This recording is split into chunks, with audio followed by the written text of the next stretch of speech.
Josh Carlson is the author of Space Power Ascendant. We'll be talking about that a lot.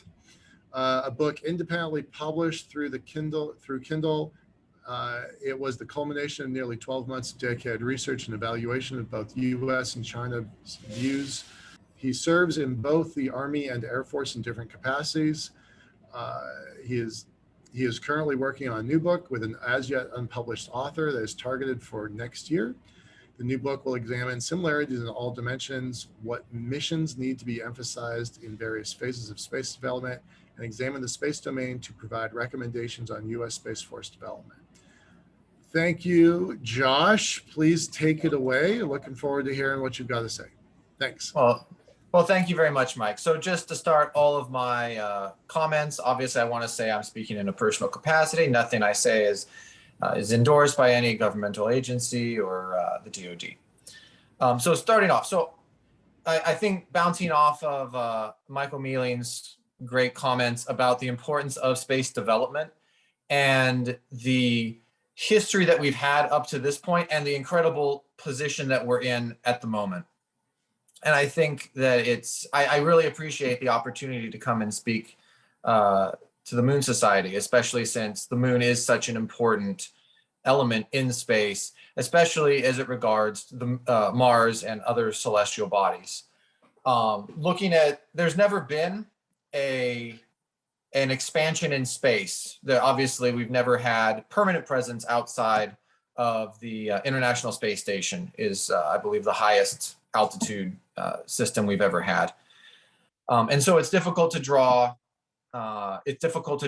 historical it's difficult to draw on a history that doesn't exist yet in space. But by reasoning, by analogy, I believe we can arrive at the framework and the process with which to develop space at a strategic and national level.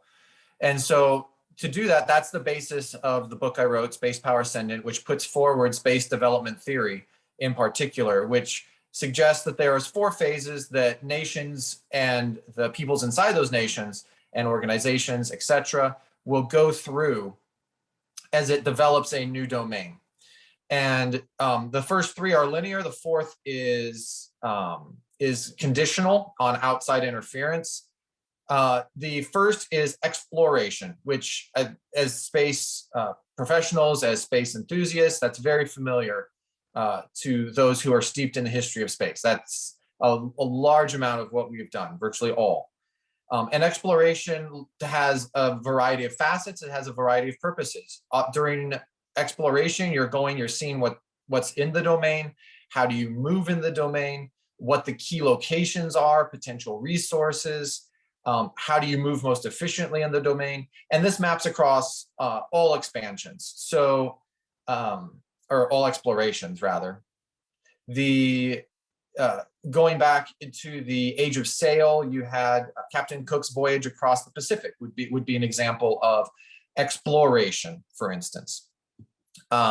Columbus's voyage to the New World, another version of exploration. The Chinese treasure fleets about the same time going to Africa, also exploration. They are a chance to increase the knowledge of that society and lay some initial soft power claims based on the naming and the mapping of those locations. And it gives the society a greater fidelity of what's there, scientifically, physically, etc. That is, as I've already said, that's the majority of what's gone on in space. And in Earth's orbits, we've entered the second phase, which is expansion, which is the permanent extension of national architecture to both provide safety and speed and minimize risk of travel in the domain. So once again, so Captain Cook's voyage across the Pacific, he mapped. Once they did that, they set up bases within about 20 years. And the maps that they brought back enabled vessels to navigate much more effectively. The bases enabled them to refuel. It increased the capacity to move in the domain. In Christopher Columbus across the Atlantic, you set up cities. You began setting up military outposts, resupply posts, and the ships going across the entire Atlantic didn't have to go all the way to the other side, hope to get supplies.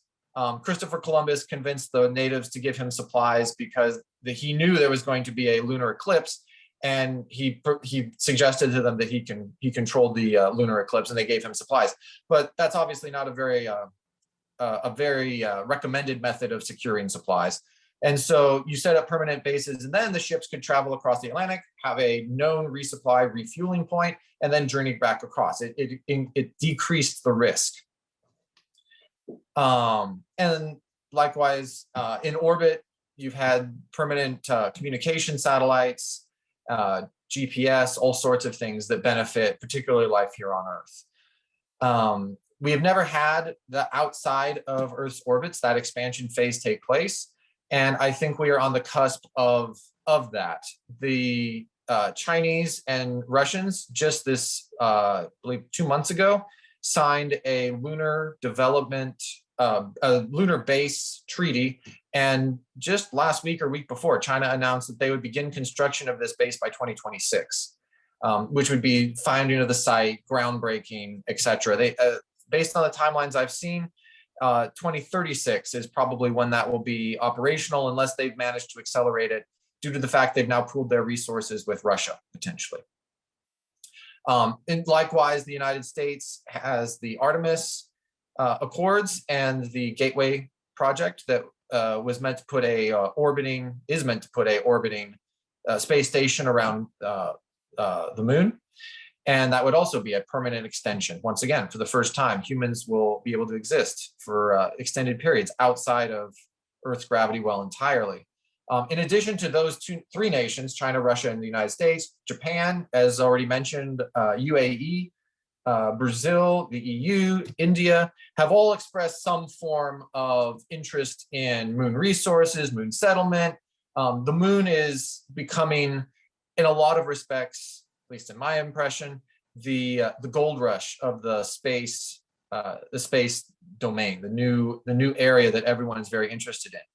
Based on the context strategically, that makes a lot of sense to me, because the moon, in a lot of ways, is an excellent refueling point, and an initial capacity check coming off of Earth. In a lot of ways, from Europe to America, it would look a lot like the Canary Islands. It's an excellent place to have ships refuel, or be able to ideally mine propellant, getting slightly ahead of myself, mine propellant, send it back to orbit, and you can keep satellites on orbit, stations on orbit for an extended period of time, due to the fact that they can continually refuel at a fraction of the cost it would take to get that same propellant off of Earth. And all of that is expansion, the second phase. And it's still a net drain on resources. And in a lot of ways, the national architecture has to invest upfront for that.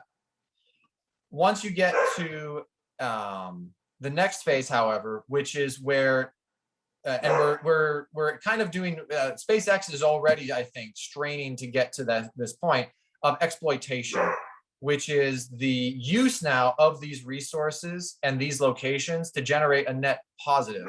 So in other words, the various nations or coalitions or independent entities had to invest whatever, $2 million annually to be able to maintain a moon base, for instance. And now they are generating $2.1 million in revenue through whatever means of this moon base. They have entered the phase of exploitation, in that it is now a net positive to maintain their presence in that location. And more than likely, they will continue to expand as it continues to be profitable. The trading posts that the British set up, obviously the cities in the Americas and in Mexico that were set up, Cuba, that eventually became net positives economically. And it would be the moon base, once it is able to use any of the number of resources, or just simply the location of it on the moon, to be able to generate a net positive. It has entered the phase of exploitation. And at that point, you are already in a net positive, and now more than likely the companies will continue to expand because they continue to make profit. And of course, the government should incentivize, both through the protection of it physically, as well as establishing legal frameworks to maximize this this exploitation of it, because it bolsters, from a national perspective, it bolsters national capability, what's termed soft power in international relation theory. And in the final phase, which, as I mentioned, and nations always, in my opinion, want to stay in exploitation. Every nation wants to always be making net economic positives from regions they control, especially those they've expanded to. Then there is the national, the conditional phase of exclusion, which is if there is a national, international, commercial competitor that is attempting to infringe on an area that is already controlled, or the nation sees a potential area they wish to control that is in the offing, they may enter an exclusion phase, which is once again an exertion phase of attempting to either control or deny control to a usually national actor.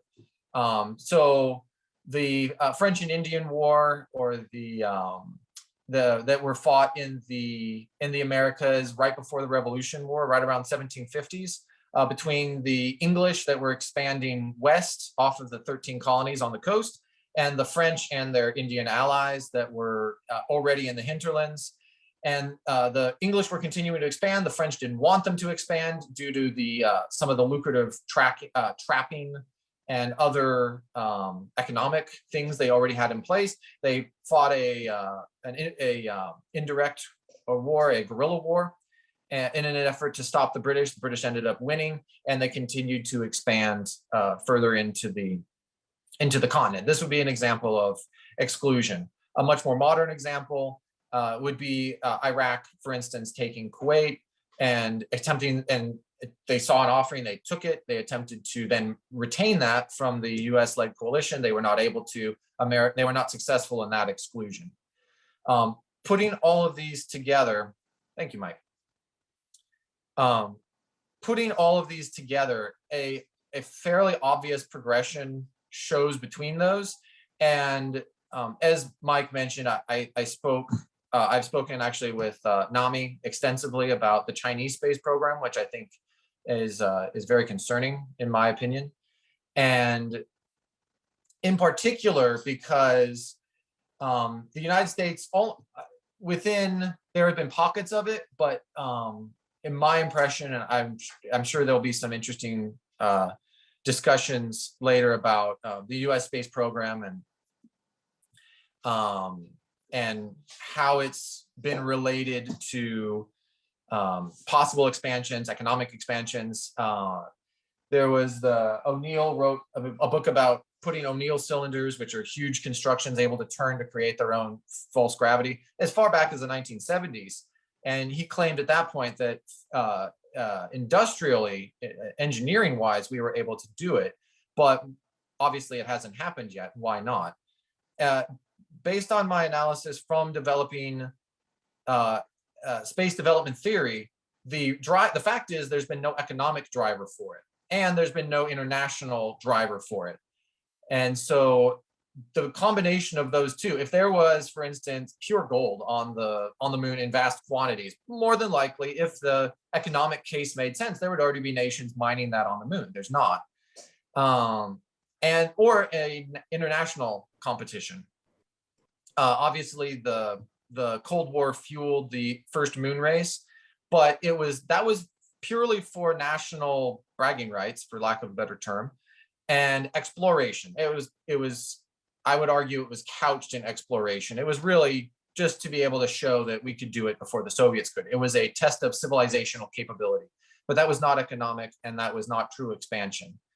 And there have been those who had the vision for this. One of the first Air Force projects was Project Horizon, which contemplated a potential Air Force base on the moon back as far as, if I remember correctly, like the 1950s, obviously before the Lunar Treaty, or the Outer Space Treaty, and all of the language there that prevented military installation. So it was completely possible at the time. But there's been visions of this, but no mass movement. And I think it's a pity Mike had to drop, but I was going to say that the two things that, in my opinion, that are changing is the economic case is starting to become on the border, if not already viable on the moon, based on several studies I've seen, particularly looking at lunar ice, being able to get lunar ice once you have the infrastructure on the moon, you have lunar ice mined, converted into propellant, send that back to Earth's orbit. You can actually fuel satellites, according to the study I read.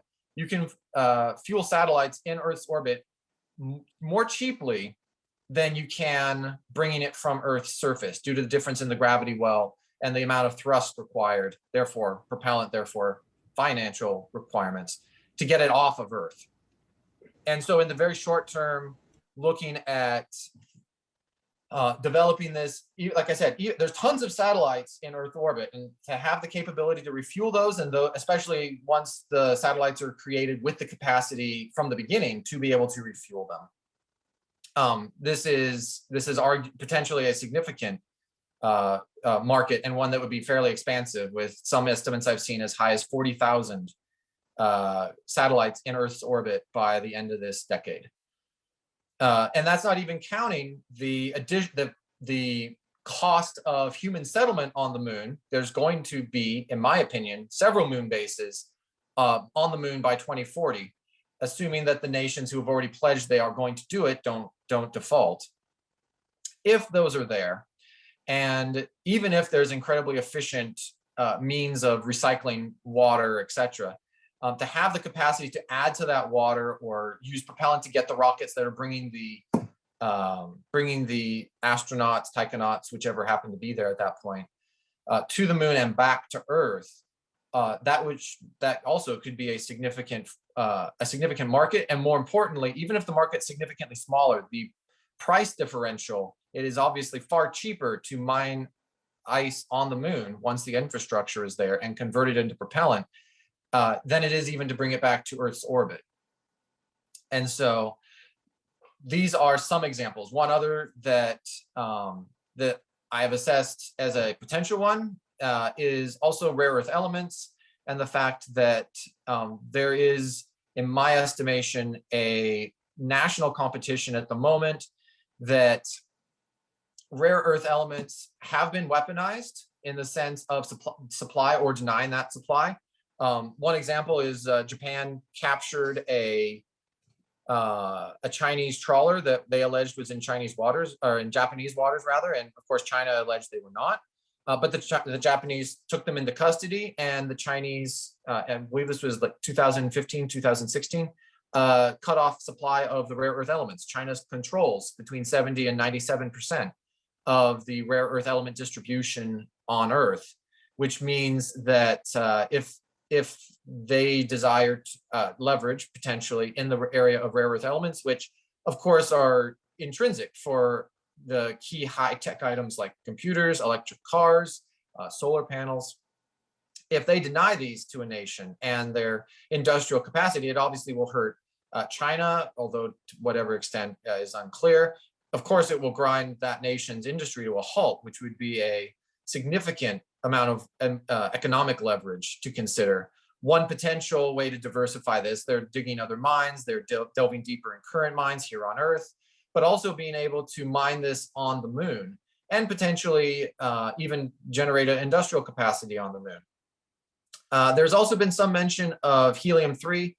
I would be very interested to see any other studies than the ones I've read, but most of the assessment I've seen is that there's not enough of it to generate a meaningful electric capacity here on Earth, and so it wouldn't be economically viable. In my book, I do point out, however, that Uranus, it has vast quantities of helium-3, and it's actually easily gatherable with our current technology. The major issue there is, once again, that initial price hurdle to get over the cost of getting there, but having power plants here that would actually be able to be configured to use it. But I'll leave that for another time. I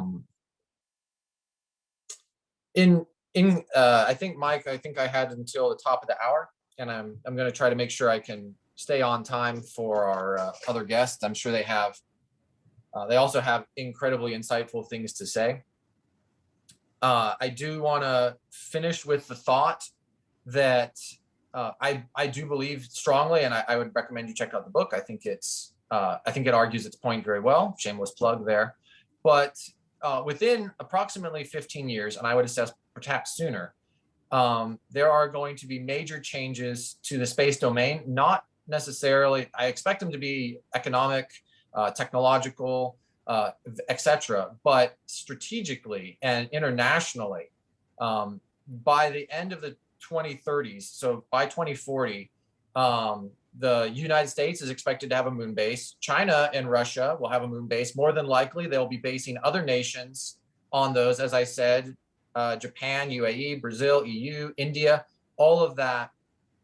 All of those nations are most likely going to have some form of presence, probably, and probably others by that point, on the moon or in cislunar space.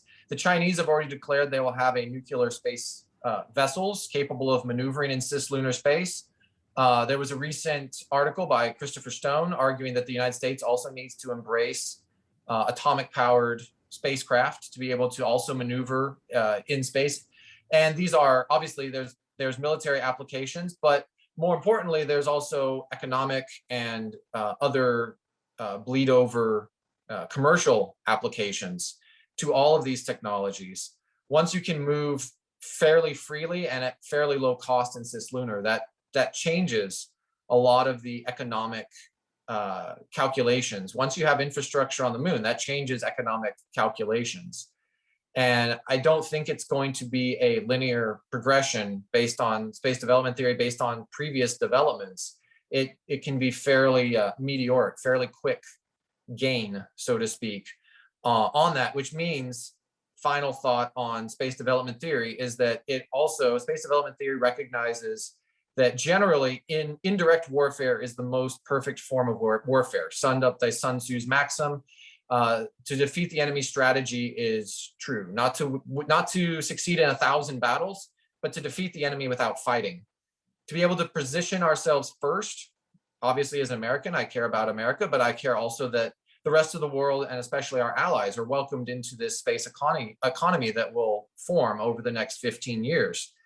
And being able to be positioned first allows us to assist in helping that system develop in both a way that is equitable and equal and beneficial to the world as a whole. Sure. Thank you, Josh. That was really interesting. You covered a lot of stuff quickly. I'm gonna make a not very shameless plug. I'm gonna echo Colonel Reed's comment here. He's referencing your book. Quote, "It presents a logical, reasonable progression of concepts that takes into consideration of available historic analogs." Very thought-provoking. So I don't know, Josh, if you know Colonel Reed, but I'm happy to connect the two of y'all on LinkedIn if you like. I would appreciate it. I'll be honest, I might know him. I'm horrible with names, but I'm great with faces. So okay. I would be more than happy to connect. Right on. All right. We're going to move on. Thank you very much, Josh. Really appreciate it. It is an interesting idea, and it does show how once you get through some of the phases of space development and development terrestrially here on the ground, that stuff moves pretty fast. And I believe that we're in this kind of inflection curve heading to the moon pretty darn fast.